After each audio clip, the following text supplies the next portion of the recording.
Yeah. Okay. Hey. Happy holidays, everybody. We are Nothing But Net. For part 2 of our video project, we'll be reprising our roles and doing another spoof of The Ellen DeGeneres Show. I'm Peyton Conlon. I'll be playing Reed Hastings. I'm Danny. I'll be playing Gabby. I'm Jane Lauer, and I'll be playing Ellen. I'm Mary Ellen, and I'll be playing Jane. I'm Brooke Miller, and I am playing Mary Ellen. Enjoy the show.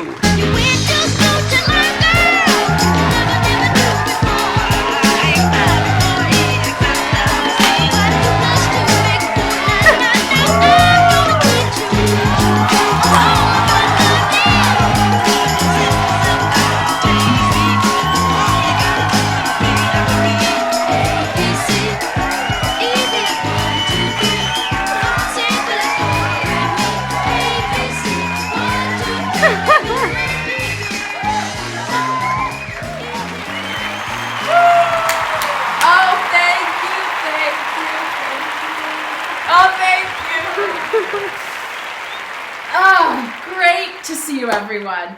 Welcome, everyone. Woo! It is 5 of 12 days of giveaways. How's everyone's holiday season been treating them and their waistlines? You know, we have a lot of fun on this show. Listening to inspiring people talk about themselves never gets old. We dance, play games, enjoy each other's company. Wow, sentimental. Holiday season's really getting to me. Which is why all of you are getting a car! You got a car! I'm just kidding. All right.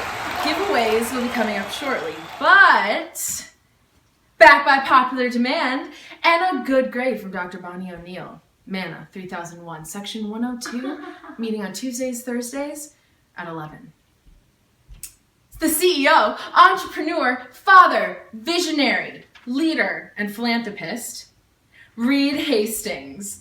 All right, but before we bring him out, let's give an update from our last meeting with him.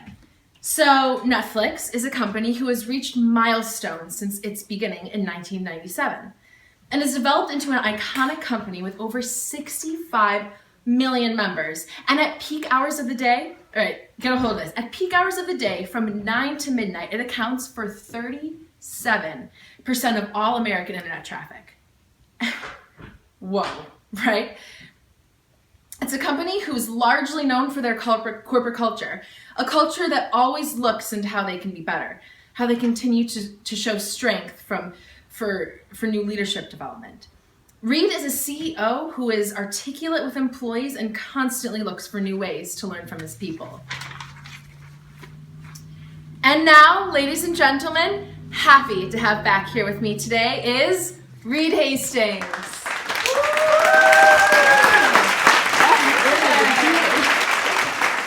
All right, have a seat before I trip on myself. All right. Well, it's great to have you. Wow, thank you so much for having me back, Ellen. It's good to be here. Yes, that's right. Well, the people spoke, and you can't argue with the people. But anyways, how was your Thanksgiving? Thanks for asking. It was great. Small get-together. We all cooked together and made it a family event. Love it.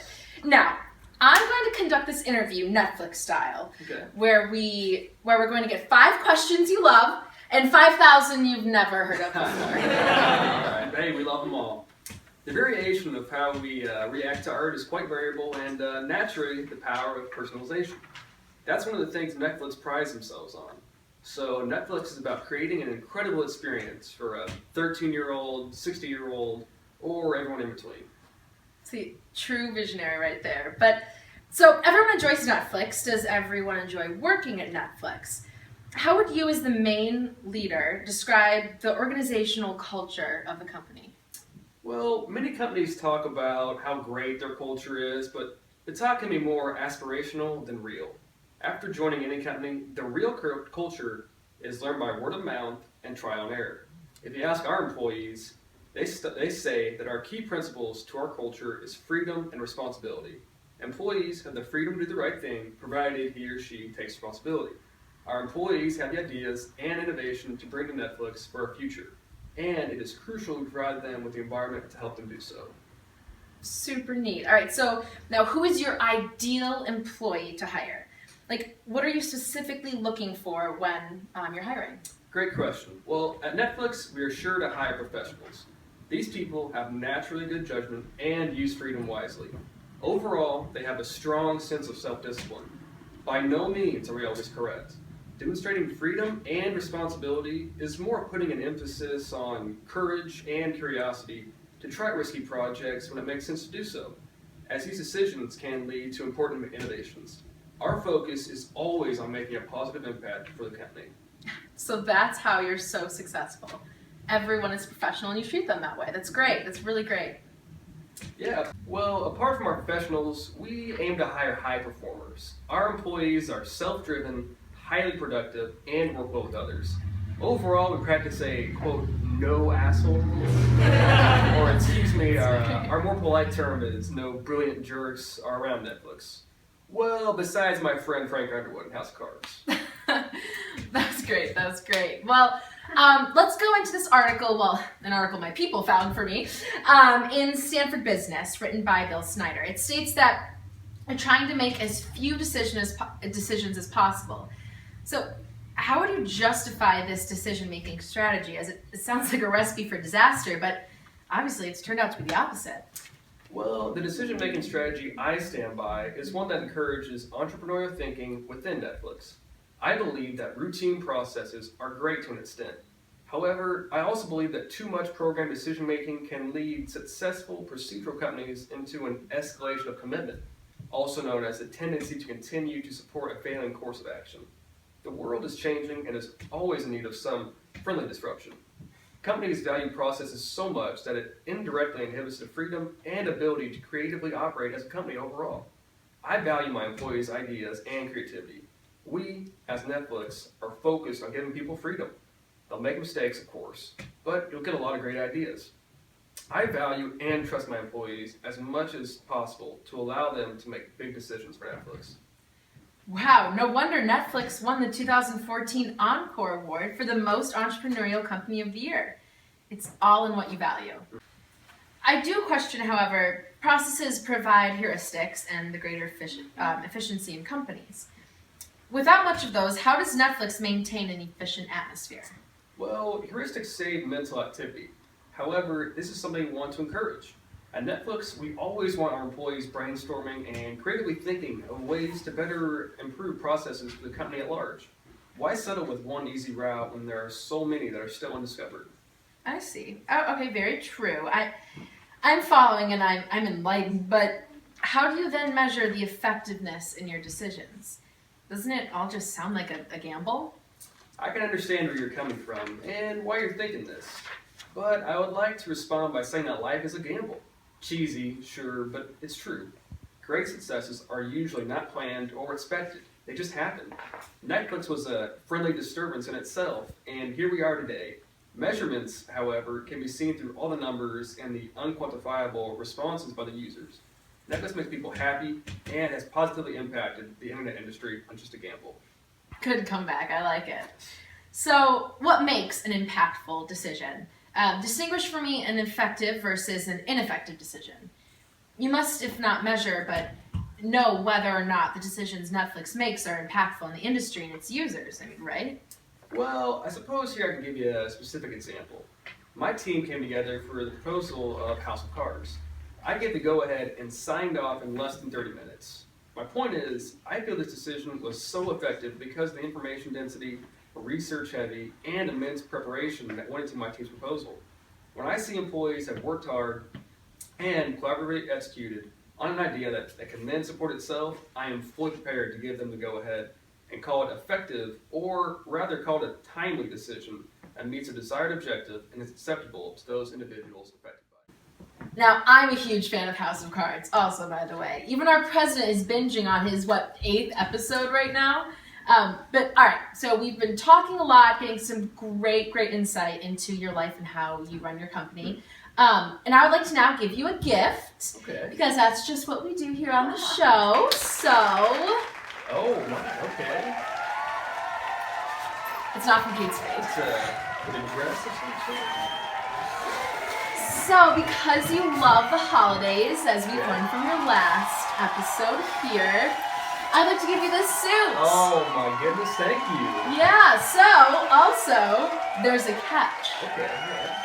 You are going to put this on, yep, and sing along to a little rendition of Rudolph the Red-Nosed Reindeer. Woo! All right, so head back there, and we'll be right back with our commercial break. Time, and I know you're busy, and it's the end of the day, and you've got to walk the dogs and do the laundry. But before we go, I have.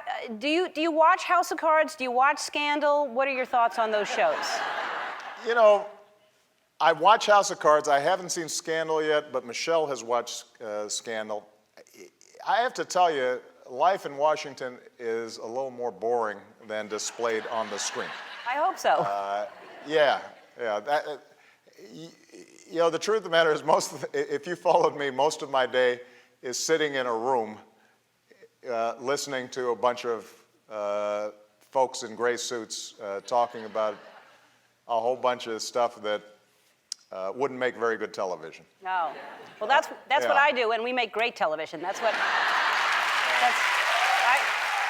I have to tell you, though, Ellen, there is not much dancing in the Situation Room, No? as a general rule. That's No. what's missing. That's what you have to do. Oh, hi there. You're back. Let's get Reed Hastings out here. This might be the best gift I've ever received. Oh, that makes me so happy. You look sharp. You look great. All right, so hit it. You know Dasher and Dancer and Prancer and Vixen, Comet and Cupid and Donner and Blitzen. But do you recall the most famous reindeer of all?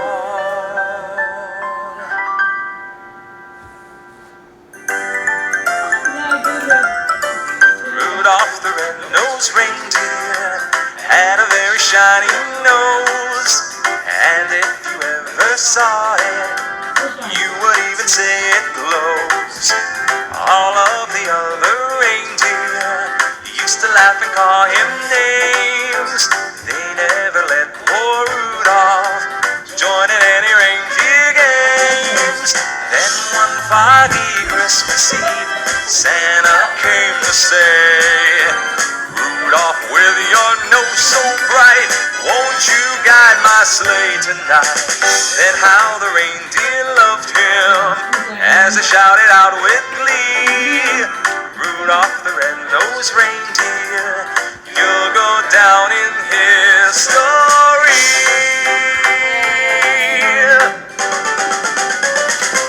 That was fun. You got some moves, Reed. Thank you. I tried. All right, so we took a break. Now back to business. So, which of these two would you say is the most effective technique for group decision making, and why? Okay. Brainstorming, generating as many ideas as possible until all the ideas have been suggested. There's many more, by the way, folks. But two, dialectical inquiry, a debate between two opposing sets of recommendations. Wait, no reason for debate? So I want my team to work together in synergy to complete our projects, come up with ideas, and make new innovations. Synergy is so important, otherwise known as a positive force that occurs in groups when group members are stimulated to produce new solutions to problems through the process of mutual influence and encouragement within the group. Obviously, by valuing this, I wouldn't want too much debate, but rather constructive alternatives given by coworkers to one another. I would go with brainstorming. Fabulous. I like you. All right, now let's switch it up again and get two audience members who want to hear all about Reed's leadership style. All right, oh, look who's back, you two. Go. Oh my gosh, Gabby from Toronto, Jane from the city of Chicago, how are you? Oh, it's good to see you again. Thank you for coming. Alright. Get all cozy. All right, go for it, girls. Alright, so Reed, would you explain to me how you would describe your personal style of leadership? Alright, great By the question. way, love the suit. Oh, thank you, Very thank you. impressive. Well, I like to think I have a democratic style of leadership because I use interaction and collaboration with employees to direct the work environment. rather than controlling the rules and regulations. For example, our meeting to approve the House of Cards only took 30 minutes because of this democratic style I've simplified. Our employees have a high degree of influence to create these new ideas, and in this case, a new show, while I provided the team with the final approval to move forward with the show. Wow. Sorry. There's not that much to process a new show. That's surprising. Yeah, well, actually, I hate processes. Everyone always seems to think that there needs to be a process for everything, which creates a dummy-proof process that enables dummies to work for you. I don't lead a company where I define how things get done, and neither do I define work relationships or roles. So following that, it seems like you avoid behaving in ways that establishes a bounded structure. Would you agree or disagree with that? Yeah, that sounds right. As you can tell, I value collaboration, which ultimately results in consideration. I value behavior that involves mutual trust and respect, which I've simplified through our freedom and responsibility culture. Oh, okay. So what led you to develop the freedom and responsibility philosophy? Well, I've realized over the years that we must build a sense of responsibility where people truly care about the enterprise because great work is better than hard work. Long hours at the office don't really matter to me. We've created the sense that if you want to make a difference, you can make the difference. And because of this, we've had to turn over a lot of people. This philosophy has worked out well for us, though. So, according to the contingency theory, which assumes leaders are either task-oriented or relationship-oriented, depending on what you view as a leader as more, you find more gratification from which, it sounds like you're more relationship-oriented rather than task-oriented. Could you comment on that? Yeah, you hit the nail on the head with that. I'm much more relationship-oriented because I believe so deeply in developing mutual trust to allow employees to be self-directed, which has helped us create this culture of high performance. As a relationship-oriented leader, I encourage team learning and innovation, as that is already so deeply ingrained in our culture. If I work as a task-oriented leader, that meeting to approve House of Cards would have taken much longer than 30 minutes, because I assume that there wouldn't be much mutual trust established for me to encourage this innovation and be so willing to implement their ideas. Well, thanks, girls. Thank you. All right. Good seeing you. Tonight, as the 2014 awardee, Reed Hastings will carry on the tradition. And as a trustee of the Henry and Gladys Crown Charitable Trust, it is my esteemed pleasure to present the award to Reed.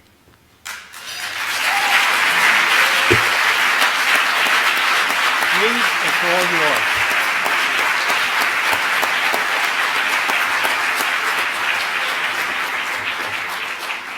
It's an incredible honor and a kind of a surprise to be before you all in the Plaza Hotel. And this award, thanks to all of your generosity, comes with a big financial reward. And so I thank you all for that. And one of my Crown classmates, Bill Bynum, here tonight, was last year's McNulty Prize winner. Bill's worked for the last 20 years in Jackson, Mississippi on economic development, running a great and growing credit union and extending economic opportunity to everyone. And so I want to thank you all for supporting Bill's work. In addition, tonight, when I saw the pictures of the Eastern Cape and our new McNulty Prize winner, and for those of you that don't know, the Eastern Cape's just like Swaziland, where I served in the Peace Corps as a math teacher, I realized I shouldn't have given it to Bill. I should have given it to you. And so I realized I should give it to both. Your award is going to go to Bill, and I'd like to give you a matching award.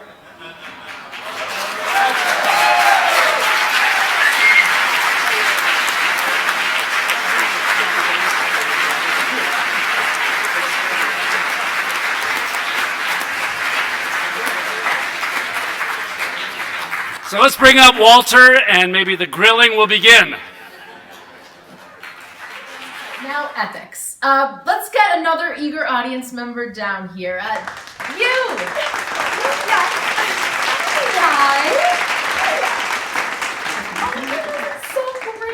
Sit down. What's your name and where are you from? Oh my gosh, my name's Mary Ellen. I'm from Fox Point, Wisconsin. It's so great to be here. I truly look up to you. You're such a great leader. Thank you, appreciate it. Great, all right, well, go for it, Mary Ellen. Yeah, I have a few questions for you. So, I mean, you're just such a great leader. I just want to know everything about you. So, I mean, in terms of, the ethical use of power, how would you describe your personality in terms of the 5 available forms of power? Well, great question, Mary Ellen. I mainly use 2 forms of power, referent and expert. The former can be seen in our non-existent vacation policy, and the latter occurs when I confidently manage the kind of diverse issues that come along with running a company like Netflix. As you can see, I firmly believe in recognizing employee concerns and being sensitive to subordinates' interests. That just sounds great. I totally respect that. That's amazing. Thank you, Reed. So, do you think that organizational politics play a role in your position with the company? Yes and no. I mainly stress 3 central aspects, which include preparation, information distribution, and a concept I like to call split personality. First, preparation. Through my behavior, I must instill confidence in employees by illustrating that I can effectively perform my duties as CEO. Also, employees must understand the business factors of utmost importance. This is where information distribution comes in. Wow, that's super interesting, Reed. Oh my gosh. So, what's that last strategy you mentioned? That split personality? Right. It's similar to a silo mentality and happens when one department wants to implement a program that might address certain concerns, but ultimately causes more problems.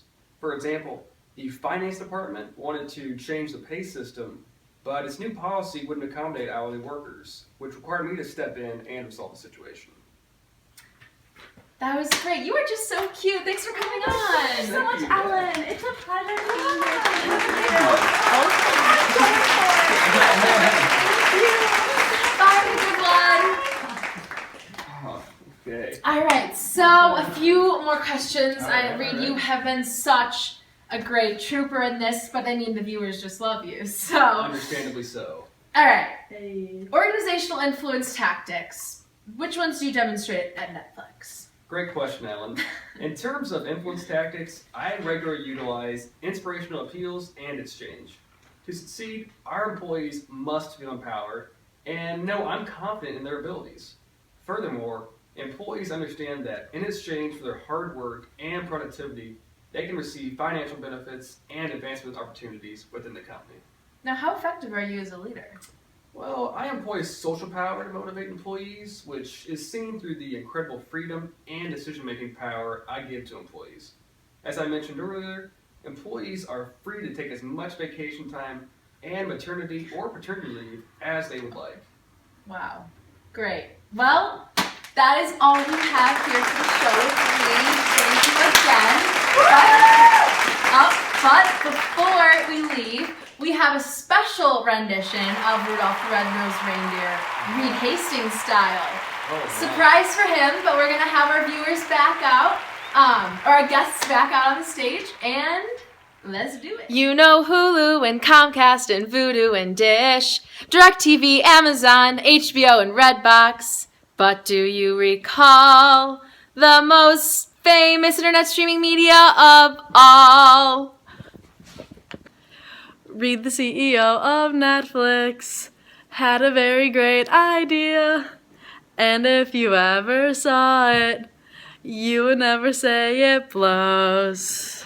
All other streaming media used to rule the renting game.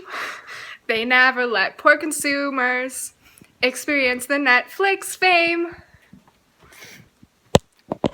Then one foggy Monday night, Santa came to say, "Reed, with your mind so bright, won't you guide my Monday night?" Then how the consumers loved him as they shouted out with glee, "Reed, the CEO of Netflix, you'll go down in history." Boom. That was good.